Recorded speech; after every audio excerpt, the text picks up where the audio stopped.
Assalamu alaikum and good morning, everyone. Thank you, Megan. I didn't expect her to hit me with such a very strong question. And so since your questions carry triplets, I'll sort of name them one by one. It's really a pleasure to be here. I remember the Internet Governance Forum since we first started doing them, attending. And we know that the ICT sector has really grown so much in Gambia. And I think for the topic today regarding economic resilience and digital sovereignty, I think it's very important in our time. The reason is because we are sitting at an age and a period where we've already had a huge penetration rate of both internet usage and also mobile usage and all of that. So now we have got to the point where we start to think about how can we have the right policies, the right structures that can really help protect us in utilizing these tools. And as software, and like she mentioned, artificial intelligence is coming up and everything, there needs to be some sort of guideline, some kind of ethics attached to it. So I think really moving forward, it starts from individual, meaning from your laptop, from your phone. What kind of digital sovereignty do you have as an individual regarding the hardware that you use, whether it's your laptop or your phone? And then also you look at what are the things I can download, and do I understand what the policies and arrangements are? Do I violate them? That's the first part. Then you have the other aspect, which is dealing with companies. Do you have the right policy? And for many of you who are in the IT industry, you know that once you have a lot of infrastructure, you need a disaster management or recovery plan. Do you have that? These are the things that will help you be more resilient in terms of utilizing these hardwares and softwares. The other thing also regarding digital sovereignty is it's really, let me just break it down first. In my view, digital sovereignty is really all about how you store data, how you collect data, how you share data, and whether you have guidelines really to be able to protect yourself. So you have citizens who are using systems, whether it's e-government system or whether it's a platform like an ID card where everyone is utilizing it, everyone is sharing their data, their personal information. Now it's up to that institution to ensure that your data, your information is protected. Protected from what exactly? Not exactly just hackers or people who can do crime with your identity, but also with the aspect of advertisements, spam, all these different things you can be prone to. And you'll be amazed that there'll be people who pay so much money to have access to your data and your identity. So something you keep as close as your purse and your wallet at all times with you needs to also be protected by the institution or state. So when we talk about digital sovereignty, it's really about what can we ethically do? What can we do looking at our country, looking at our rights to see how we can protect and have better control over our digitalization, over our data, over our hardware, over our softwares, and in general, the supply chain of our utilization. In terms of economic resilience, my views on that is that we need to continue to answer the needs that the industry has. We need to continue to be more creative. And this is mainly for mostly the softwares and coming up with the software developers.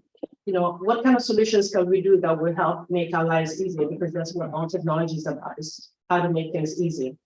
In terms of the implications of the .gn, this has been a long fight. And it's not only the fight of Gambia, but it's a fight of many countries, and it's been ongoing for a long time. The only way we can fight that is really to be prepared. We can't say that you don't want to be under the protectorate of someone when you're not ready to be independent. So we not only have to raise the capacity, but we have to be able to show that we can maintain it.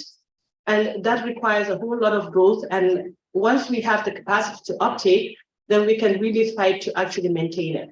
Because that would be one aspect of it. And the second thing is we're going to have more situations like the .gn as technology grows. So we need to keep an eye out quickly and say, how do I protect that? You know, whether your name is Adama Ba or something, you are doing some great thing, you have a great solution. Are you protecting your name? You know, you have a good idea, something. Are you protecting that? Because you don't know where you're heading. So it's important that when you know that you have something great, you protect that. Institutions also protect the names of the institution so that we can better protect. So these are the things we can do in between that for the time being. So that's my contribution for now.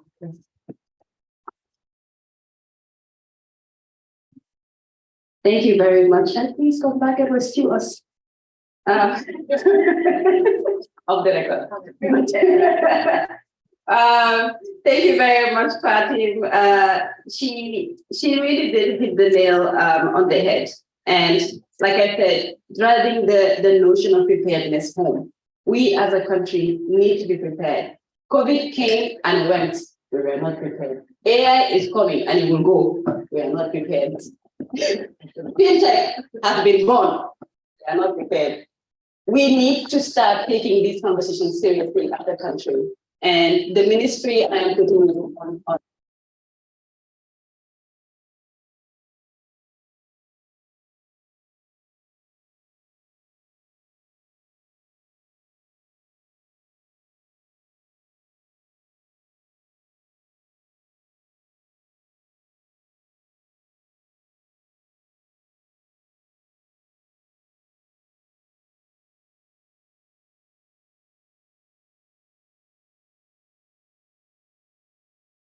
Linked. Decoupling of the century from the Ministry of Information, MOCDE to now MOCDE. So this, to us as the general public, it shows that the government is beginning to prioritize, technology and everything that it needs to grow within the ecosystem. So on that note, now that you are a separate ministry of your own and you have the platform, you've been given the priority to focus and center topics of economic development using technology. What are some of the plans that you have in terms of policies to promote, build, and mainstream digital sovereignty?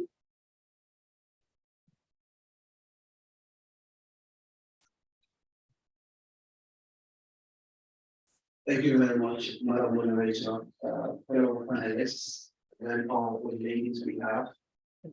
Fatima and Dr. Georgia, I hope I can be asked my fellow panelists.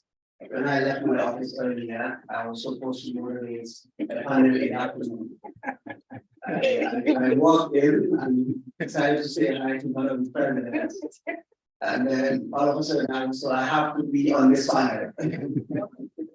Well, thank you very much. So I think essentially, to begin with, I want to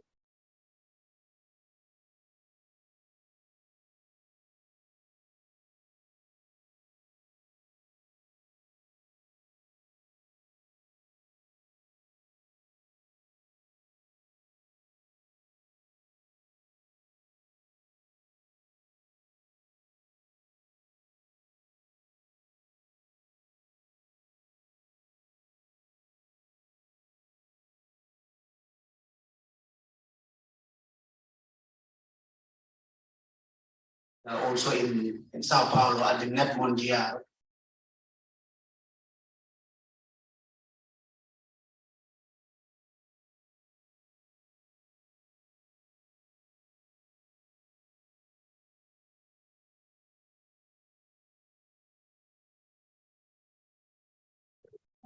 As governments, in fact, a little.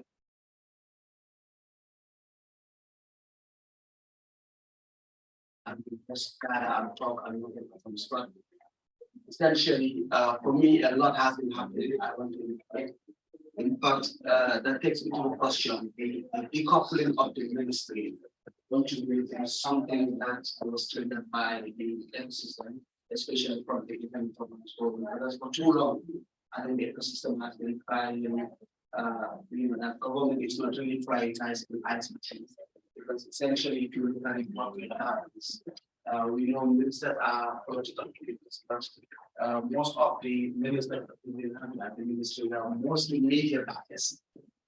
I follow this to the media folks, but they are mostly media biased. But when they get to the ministry, usually they realize the media is more 5-10%. And the reality is business as usual. For one of the says here, so we understand the business is ICT and the telco industry. That is the business. So I think government has listened to the cries of the ecosystem. And then that's why the president last year he opened the ministry into two standard ministers. Information on those communications and telecom. And we have someone from within our midst who is technology service salary as a minister, very dynamic. So we are very proud to have Honorable Dr. Sa, who knows who has been in Silicon Valley for decades and to come back home to serve as a minister. So essentially, back to the question. I sometimes I talk too much, but back to the question. If you look at it, since the decoupling, our priorities essentially have been how do we harness the digital economy?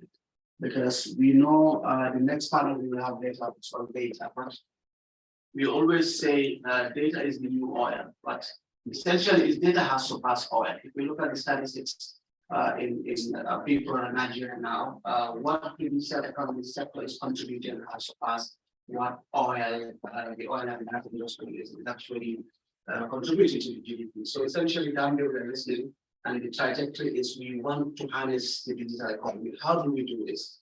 Should we do business as usual? No, essentially, policy. We need to do policy thinking. We need to have U-turns and to have new directions. But again, the infrastructure has to be robust in. So this is why policy is there. The priorities has been addressed in the infrastructure, of course. We know we have one submarine cable. If you want to address the digital economy, you need to make sure that your infrastructure is properly addressed. Because earlier on in our WhatsApp group, we were complaining about the internet. And I am sure some of you using the Wi-Fi will actually know that the quality of experience is not at what we want. We have people connecting remotely. So, and then now we're talking about harnessing the digital economy, making sure that everything you are actually trying to get either a cashless or cash light economy, so that the cash transactions will be minimal. So how do we do that? We need to address the infrastructure, possibly by getting a redundancy. We, as a country, we only have one submarine cable. Government is working on getting a secondary submarine cable, and through the World Bank Support Project, we have funds to address the secondary submarine cable, and so many other things. On the policy rethinking, we have the National ICT for Development policy that was in place, and we need to have a rethink of that. Now that was 2018, 2028, we're in 2023 now. So we want to do an MTR of that to inculcate the new direction and new priorities of the ministry. Part of our priorities is making sure that we have digital identity. Every citizen needs to have a digital ID that will be pinned to all the transactions you do. How do we do that? We've already started engaging because the Ministry of Interior is responsible for ID cards in Gambia. We are trying to engage. Sometimes I want to indicate it's a little tough to bring about some of these conversations because people feel you are stepping on their toes, which we are not. But this is the Ministry of Digital Economy, and I want to indicate Cabinet has actually directed that, in fact, henceforth, every other ministry that is rolling out an ICT project, you need the blessing of this ministry, whilst we operationalize the ICT agency. So I think a lot is actually happening. Well, when we take the conversation further, we can actually indicate some of our priorities. But on the payment gateway also is one of the top priorities. And then we have a technical committee on the payment gateway comprising of Central Bank and GovSwitch. We've been having very, very heated engagements and debates, sometimes, very, very heated. But I think the objective at the end of the day is the same. As a country, we have a country to build, and it is the responsibility of each and every one of us to actually make sure we put aside our differences, and it's not our business as usual. This is the ministry now responsible for digital economy. How do we harness the digital economy? We need to collaborate. Yes, so on that note, over to you, Madam Moderator. Thank Thank you very much for somebody who's not fully prepared. You have really done this topic justice. But still on you, I'll stick with you for a moment there. You hit on very, very salient points. And for me, it's two things: infrastructure and our digital identity. So I think we cannot fully tackle the conversation of digital identity without talking about the local content, right? Most Gambian projects are still going to foreign companies. And if we're serious about digital identity, this should be something that is changed. It shouldn't be the norm. Most of the projects that we have should stay within the confines of this nation, because we now have the former experience that we used to have is not normally the case. We have good companies that are here that are fully capable. The capacity is already in-house. Okay, so in terms of that, I'm bringing this point because you did mention about the identity card, right? We know that it is in the foreign country. Our data at the airport is with a foreign company, and so many more. And if we cannot talk about digital identity and things sovereign, and this is still the norm, what is the government doing, in particular your ministry, to remedy the damages that have already been done? This is very interesting. Thank you again, Madam Moderator. Let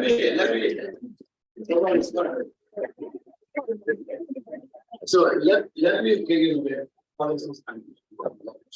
So when it comes to data being posted outside and all, I think we're very much aware, and we're very cautious. In fact, if you look at the draft data protection and privacy legislation that is coming in, I think government is trying to make sure that we have some of these things captured, and also captured in the info, the new communications law that is coming in place. However, in as much as we want to have these legislations, the structure should be readily available. So I think we still have a lot of housekeeping to do as a country, and as much as we want to make sure that everything is domiciled, you want to make sure we put our house in order. In fact, if you look at it, the current government email policy, this is why we have to because we want to tell all government officials you should be using your official emails, but technically you know you're not ready. So you have to address that first before making sure you have the policy in place. So now we have addressed that. So now we can talk about the policy. But on the local content, we are aware. I think all stakeholders that are involved, not only the Ministry of Trade, which is responsible for local content, I think should come up with policies on local content, and of course we legislate some of these things. But sometimes our challenge has in capacity. And if you look at most of these major tenders that we do, sometimes we are 20 donor funders. So and sometimes most of these things is we are tied with procurement procedures. You have to go through ICBs, that is international competitive bidding. And if some of these things happen, you will have these firms that are coming together to actually submit. And I want to indicate my two panelists here are, they're very vast, and they are also invested, so they understand some of these things very well. But sometimes it's very difficult to have Gambians come together as consortium and submit proposals. I think we have really advised in a couple of instances where we can have firms coming together as a joint venture to submit. If we have this example, I think it will add a lot of weight, because when we evaluate, you will see a particular firm is good at A, but then you are not good at B. But the folks from the, when you submit, they know all this, and they do that. This is why most of the time they will come out as the most responsive. But really, I think legislations and laws policies and laws should make sure we kind of everything that we do stays here. Again, if you look at when we had the massive project, there was like a $35 million World Bank project. 25 went to the AIDS. The entire 10 million, if we equate what state in the country, is peanuts. So local content legislation is very important. Now we are having the Wadi project, which is supposed to be $58 million grant to the country. At the end of the day, how much stays? It's peanuts. So for us as a business, we are very, very concerned. We want to make sure that most of this is taken in us and get to address it. We don't have to when this is the we don't have to passively the challenge. Thank you. I think for me, the key word is intentionality. We have to be intentional about this change, right? But yeah, Fatima. Okay. First of all, everything he said, right? In addition to that, I just want to make a clarification. Now, you mentioned earlier that data is belonging to foreign officials. I don't work for the government, but I can almost defend them to say that when it comes to the airport, there's no data that is in the hands of foreigners. The Gambia Immigration Department is in charge of border control when at Banjul International Airport, we have the borders. And they have their own information. So there are IT departments that have this mandate, and they're doing that here in the Gambia, including Gambia government. The problem is, no one hears about IT people. They're the most quiet, conservative people you will ever find, all of you here. And majority of our Makas are all IT people. Am I right or am I right? So we have something strong about our country, which is that majority of people already working in the IT department are ethical, or they at least have strong values based on their religion or whatever it is. The seems maybe because it's halal, who knows? Is IT halal? Yeah. But I'm just talking about the realities now of our country, right? These are the personalities we have in this department. So that already exists. The key thing is training, right? We have so many IT people trained in hard skills, to be technical. What we need is to create more hybrids, people who can communicate, and also teach them about the laws, the policies, include them in meetings to be able to participate. Now, if we're able to just merge, even if it's quarter of them, to become hybrids, be able to have these soft skills and understand the policies and laws, then maybe most of the work that Gambian IT sector does will come to light. Thank you. Thank you very much. I saw when you were talking about creating the hybrid, Jojo is laughing because as somebody who has worked in a software company before, you do have a point. But yeah, I'm going to bring the conversation a bit down to the grassroots. And this question is going to go to Dr. Nuru. When you look at our statistics, our economy is being driven by small businesses. They contribute immensely to our economy, but I feel like because they are too tiny, nobody really thinks about them. They suffer the shocks that that the economy experiences. COVID, who suffered the most? It was the small and medium-sized businesses. As a company that is again intentional about changing the narrative and giving them more power, empowering them to be more resilient using some of your software solutions. And this is, for instance, is the Afrijula platform. What are the differences that you have seen with the coming of Afrijula and onboarding them? How have this changed them into becoming more resilient? Thank you, Mia, for that question. I just wanted to add, sometimes I tell my guys, you guys are mutants, but I think I'm a mutant too. Right, they're very different, socially adept, amazing, very smart people, national. So working with like I said, the micro businesses, a lot of the times, they're often overlooked, but very important population. They contribute a lot, billions of dollars to our economy. However, because they're not in a formal setting, or it's a one-man or two-man business, they're really not thought of as much.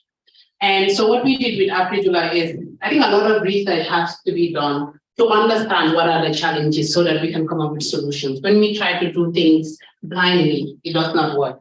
and we cannot find the right answers, right? So you need to know what the problems are. So what we found is that some of them is the literacy levels, low literacy levels. So we need to make sure that when we create solutions, develop solutions, we're not creating it for people in Silicon Valley, people in America or the UK. We're creating it for our people who cannot read and write a lot of the times. So using a lot of audio, using our local languages, right? So using a lot of color coding, that's what we did with Apijula. But we know that in our context, a lot of people wouldn't just go online and download a solution. They need to now have that one-on-one training and support, and we have to do that. So I think the government, the internet itself has the potential to be ubiquitous.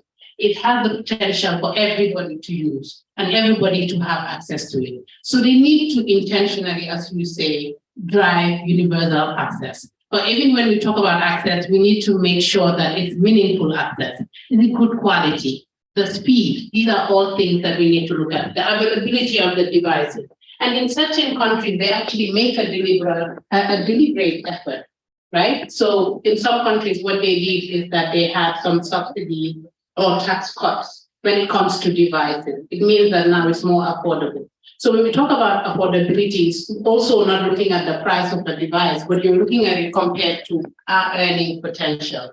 So that's what the government needs to do. So we need to also look at the demand side issues. How can we, if people are more literate or if people have better digital literacy, then they're more likely to buy these devices. Can we also look at inclusion targets? We need these number of people in this region to have access to these devices. What can we do? Are there loan schemes that we can introduce for these people? Can we provide some of these devices? Otherwise, as much as we drive digital transformation, either because of socioeconomic status or because of gender or where you live, some people are going to be left behind. So we need to make that deliberate effort. Let's do the research. Let's identify the issues. But the main things that we need to look at is access and affordability. But also, as we make the internet accessible to some of the vulnerable populations, we need to also protect them. And a lot of the times you have a lot of misinformation that's out there. So I get people, especially during the COVID, that will, because of my background, they will send me information and ask, is this true? And a lot of these people that are not educated, it's easy for them to just take what they see online because it's online, it's being said by someone who looks like a doctor from abroad, it must be true. So how can we make sure that these misinformation or untruthful that's out there, how can we stop? How can we protect our people from this misinformation as well as other things as well? But also when we bring these laws, when we talk about data protection, cybersecurity, etc., we need to make sure that any policies that the government put in place, they can be adapted as technology evolves, and it's not restricting us, the innovators as well. So that's really important.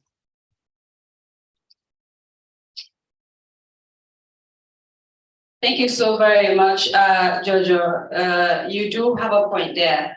Like I said, for me, I believe intentionality is what drives all kinds of progress, and we have to.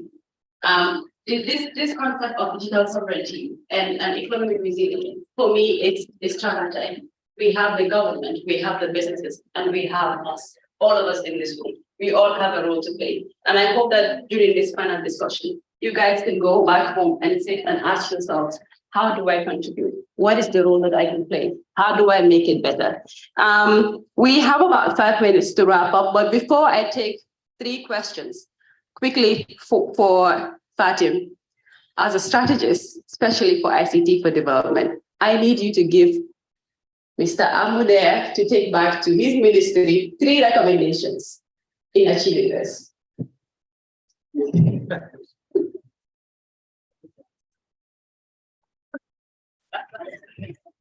You know, thank God the Honorable Minister is not here.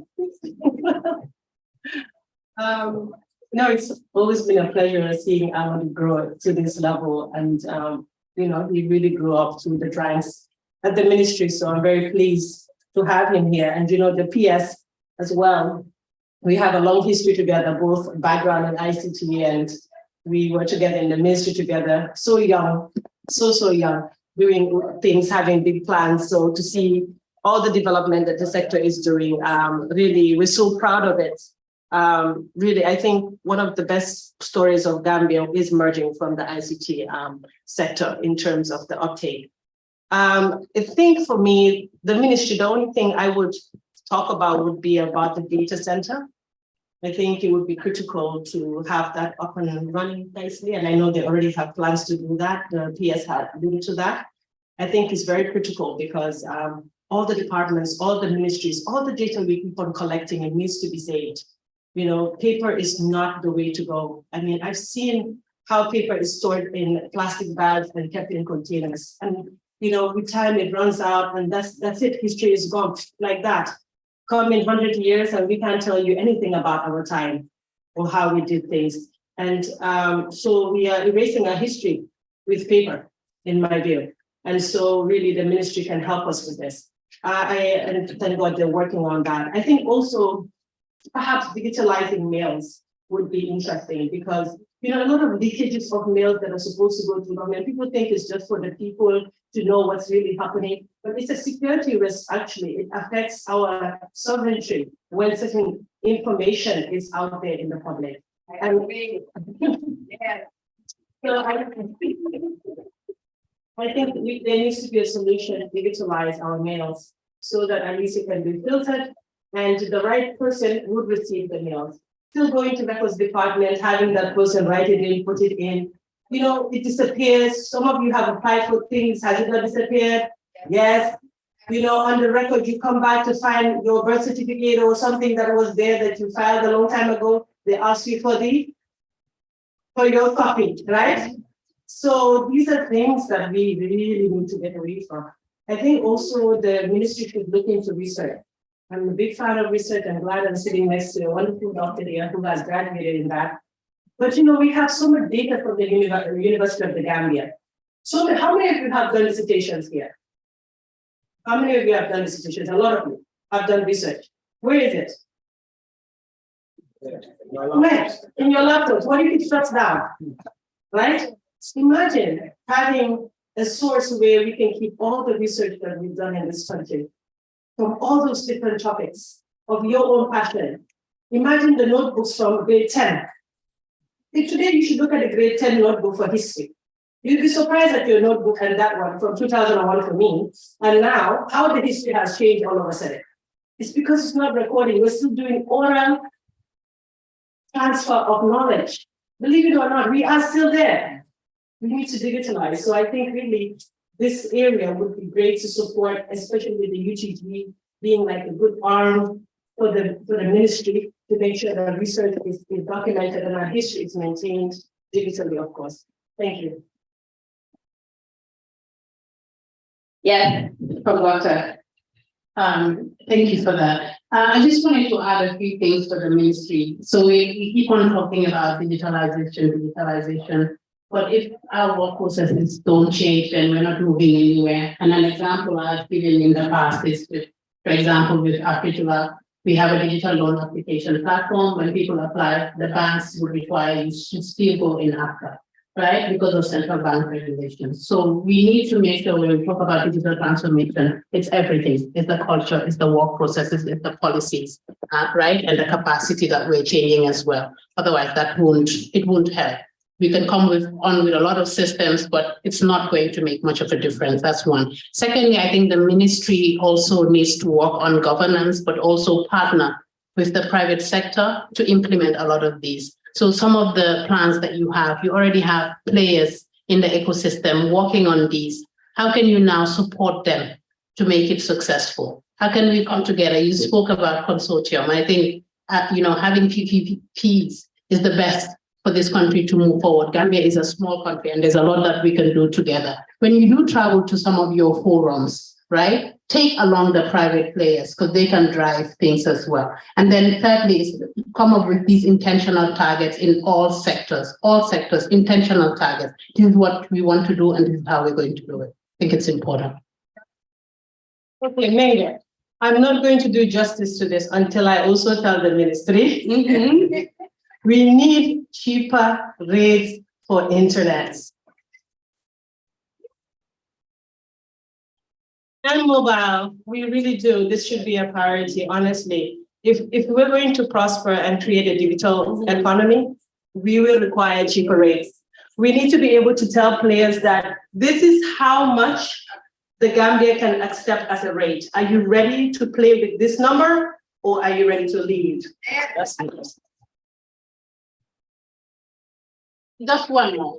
Yes, so with the players, I'm here to defend INET, right? So you can't just say this is what you need to provide, but what are the challenges that they're dealing with? How can you make it easier for them to provide those cheaper rates? What are the subsidies you can provide? What are the tax rates that you can provide for them? What are the main challenge is the unreliability of like the electricity supply, right? So unless the OMVG project works, unless you have that infrastructure, otherwise it's going to be difficult for them to bring the prices down. Otherwise they will go back. Okay, this is getting interesting. But I expect running 7 hours on generator. I understand why internet prices are going up. All of that, but so are businesses paying for generators. I think really, it's a matter of policy and research. If a study is done to find the facts, how much they're really spending, find out the consumer rate, what the consumers are really looking for. This has been done before. Remember that UNCA sponsored this thing for mobile telephony? When you come in to invest, you must have a break for a period that will require you to get return on investment. And after return on investment, you should have cheaper rates for your consumers. Since you have started a mobile telephony company, still here, you're still at the same rate. Right now, you're working on profit constantly. There's nothing else there. Where does the consumer win at the end of the day? And I think this is because the consumers are not educated. And before, when there was a penetration of mobile in the Gambia, all operators in the telecom industry were required to educate. All the billboards were to educate you how and what the rates are in order to know whether it was, what is it called, MMS or picture, whatever, there was education. Right now, the problem is Gambians are not educated on the charge via data. It's a gloomy picture. I cannot even explain it to you, to be honest. And I studied ICT for development. So I think the education would be it. But I agree with Georgia, with all honesty, that business is becoming more difficult and they need more incentives, especially incentive for people hiring youths in our industry. Yes, thank you. I love this conversation. Also wearing my Gaifa hat. You know, we do give out special investment certificates, and most of the ISPs, they have these certificates, and they come back after 5 years for renewals. So there are certain companies that do have the tax breaks. I just don't know what excuses. But let's put a question mark on that, and we'll take 2 questions and wrap up. More questions? Can you Yes, and I'm so hopeful because our director is taking notes. Well, yes, and I want to start with the hottest cake, and it's the tariffs. So I think this was the priority of the minister when he came. In fact, at some point,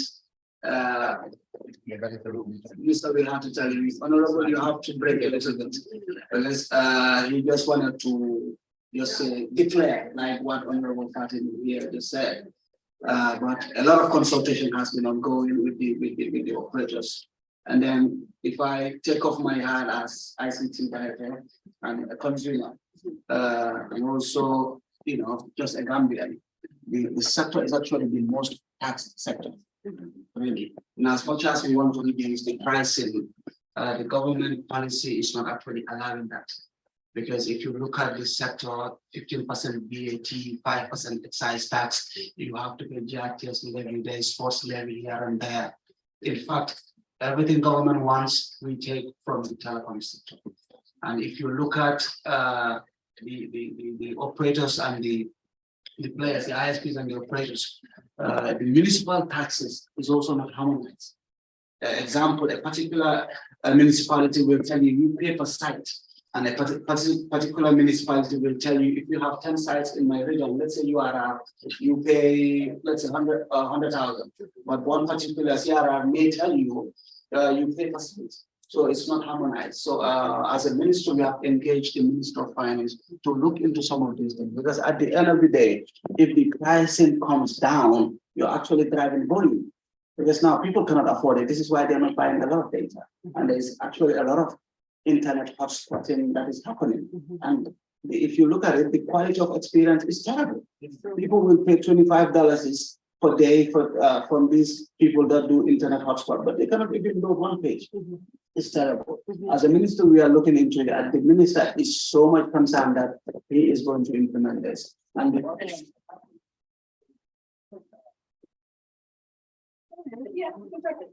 apart from the cost of data, the cost of calls also, if you look at our operators, what they are charging us is per minute. And that is not right. You talk for 30 seconds and you pay for 1 minute. You talk for 61 seconds, you pay for 2 minutes. So we as a ministry, we have written to Pura to make sure that we implement this, because of course, the ministry Pura is the regulator, so we expect the regulator to enforce some of these things. And of course, Pura will make sure that this is enforced. If you talk for 30 seconds, you're supposed to be billed for 30 seconds. But on the partnerships with the private sector, I recall sometime in December we went to Rwanda, and one thing I observed is they have RISA, that is our equivalent of the ICT agency, and their data center. RISA has partnered with a private sector entity to manage the data center. And I also recall before that we went to Ghana, the NITA, the equivalent of the ICT agency, their data center is actually also managed by the private sector. So that actually triggered me to ask that question: why are they partnering? Because here I was thinking, if we have the ICT agency will manage everything in place. But people were like, no, the agency is still going. The bureaucratic red tapes are still there. So when we came back, those are one of the things, some of the things that we could stop. And then, when it comes to data center management, we have indicated that prime government can have, but the operation of the data center will be we follow the standard. On research and development, as Honorable Martin said, sometime last year, we partnered with UTG, their research development, to do a consultancy on the establishment of innovation hubs. Establishing an innovation hub at UTG and at the regional level. And the plan is we're going to implement that inside UTG. We have some funding, and also at the regional level, partnering with the Ministry of Youth and Sports, because obviously they have youth centers, the Ministry of Trade, and all the government stakeholders that are really involved. So that is happening. And from our GLF, I want to indicate we have some funds that government allocates for the site and development, which has actually started, I think, like a year or two ago. So on the R&D, we're not doing much, but something has started. On digitizing the processes, I quite agree. It has to happen as of yesterday. On the ERMS, the movement of mails is terrible. Something needs to happen, and it's one of the priorities. Thank you. You said why partner with the private sector? I said reliability, efficiency, and trust. That's why. But since I am here and being put on the spot, let me add to that letter that you are taking to Pura. Also, for the telcos that are selling data on MiFi, and they will tell you it's postpaid, but then you use until the 16th, and they tell you your gigabytes are done. How am I paying on a month-to-month on a postpaid service, but the delivery is prepaid? Right? If you can add that one on the letter, we really, really appreciate it. Our April representative, Mr. Pons, is on the line as well. He also wants to ask a question, but while we facilitate that, we'll take one from the floor. Okay. Let's go with Council first. Thank you, and panelists. If you can please keep it short and precise, we really have gone over time. Okay, thank you very much, Mengen, for allowing me to have a question, and thank you, Amadou, Fatim, and Giorgio for the good deliberations on this topic. My question goes to the ministry, of course, about data governance and data sovereignty. When you said it, when the minister came, the honorable minister, he has been talking about digital identity so much, in all fields, even like the IGF, global IGF, you mentioned there. So the worry is the government as of now doesn't have, okay, the government as of now doesn't have any. Can I park this and talk? Thank you. The government as of now doesn't have any data governance framework.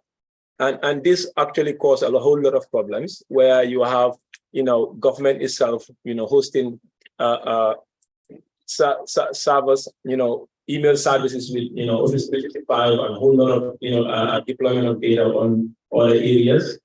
Cases like our electronic identity card. I don't have cases with private sector, not foreign companies using our industry for us.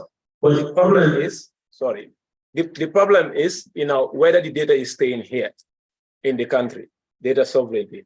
Now, what are we going to, what are we supposed to do with regards to making sure that, private sectors can come in? Of course, international big players can come in, but then we make sure that our digital identity information or, biometric data stays within the Gambia. Yes, Immigration Department is taking the forefront in making sure that collecting data and all that, but I can guarantee you the servers are not here, identified there. So this obviously we all know for sure. And then obviously you go to CBG case, you go to GRA, you go to a lot of government agencies are using Office 365, the data is sitting somewhere in the cloud. And then these are confidential government data, sitting somewhere out there. We are not saying don't use them, but if the government did not come with, a framework to say, this is what is going to happen. And then if Microsoft should go against that, then you can have something to hold against them. So what do we do to pave the way forward with regards to this? Because we can't stop them from using technology. Thank you. I wanted to say we had a full section on data governance. Okay. I don't know whether we can have the entire conversation with it in the interest of time. There's a whole section on data. You're right. I think we were around here in the afternoon shop. I got that. It wasn't used to stay. Comment. Yeah. When you say that you are sure, how sure do you know? Very sure. How sure do you know? So you know what? It's very important to not say things that you're not very sure about, because this could have implications, and it could affect your colleague, because you have to find out. Government centers are not very open to the public. So if you say that there's no data center here at immigration, are you sure? I am very sure. Okay. So I mean, a point of correction or the clarity. Because I just texted them to find out. Yeah. So a point of clarity. Of course, you can. So it is. Thank you so much. Now, I'm not saying that the government did not. I mean, they are not having a data center. What I say for sure on record is that we know that the data doesn't sit here. Now, immigration, for example, only government data center that I know, of course, right now is the one at IFMIS. And I also know for sure, because as a technical person, if, for example, immigration, I don't want to mention other companies or institutions, is running on a server, and I've done my assessments, colleagues have done their assessments, and the data where it goes back to, we all know that. Do you get it? Now, I'm not saying that immigration is not taking the forefront in this, but if data sovereignty and data localization is not actually guaranteed, there is no way we can have data sovereignty. But what I'm saying also is, which I agree with you. Yes. Your concerns are the very concerns of people who are responsible for it, whether it's the ministry, whether it's someone who's working in that position. Yes. This is a concern for them. And this has been ongoing for a long time. And I'm telling you that the government has been taking this seriously in ensuring that the data remains. So now I'm asking this question to the minister here. Yeah. Our biometric data on record, our biometric data sitting in this country. So on record, what I'll say is, yes, I wanted to take this later on, because that was a whole session on data context. So really on record, the data belongs to the government. We know that. Data belongs to the government, and then we have the data is stored at the premises of 7 years. So it belongs to us, and we install at the premises some next time. So later on, maybe some of the other conversation we can have sometime. We have as a ministry concerns when it comes to certain things. Right. We are relating the right authorities. We have a whole technical committee on this parliamentary task. But what is important here is data belongs to government. So essentially that means nobody has any right to use our data without authority legally. So if someone does otherwise, the government has all rights to take the legal routes. So which officially as government officially, that is the most important thing. And we know they are stored at the servers at the Senate Security. So lastly, there's going to be a session on security, cybersecurity. So I think a portion of this question should be addressed there as well. But unfortunately, we won't be able to take another question on the floor because sponsors question is here, and we're way above the time allocated for us. But this question goes to Amo. Pon says, is the Tier 4 data center the ministry wants to have going to be located outside the Greater Banjul area, like Bakta, for instance, or does the ministry plan to use renewable energy for this data center? It's going to be a green data center. So that means the renewable energy is going to be a green data center. And whether Basel or KMC or West Coast, I think we are not finalized, but most likely not in Basel for obvious reasons. So we want to have somewhere energy closer. I think we need to study the determine the application. When you want to establish a tier 4, you have a lot of things that you have to really we don't use the access to the server with power. But most likely, I think somewhere to that, let's say the furthest place might be new. That's the question. People ask for most likely around GP area and the school. In fact, I think it was during Honorable Battery time, but there was, in fact, a non-identified intrusion for the Silicon Valley initiative at the time. And when Felix came back to the minister, we told them, I think we still have that stretch of the so which we can utilize. So I don't think it's going on to go around. Thank you very much. I would encourage members of the panel to stick around so that when we have our breakout sessions, if anybody has a question, they can take it to bilaterals on the side. Thank you very, very much. I need to round of applause for this question. I am so proud of my panelists. And I would like to release you. Thank you so very much for joining me. It was my pleasure hosting this panel. And enjoy the other panel discussions. All right.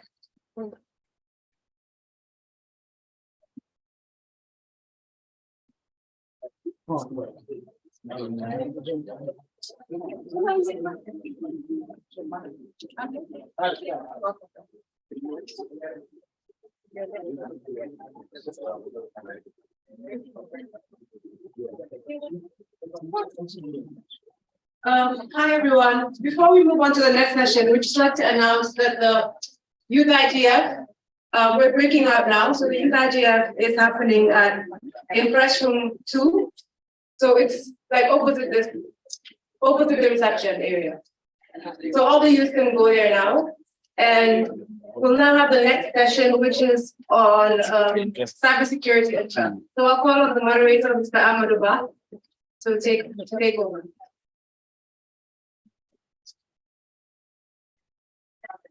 Thank you.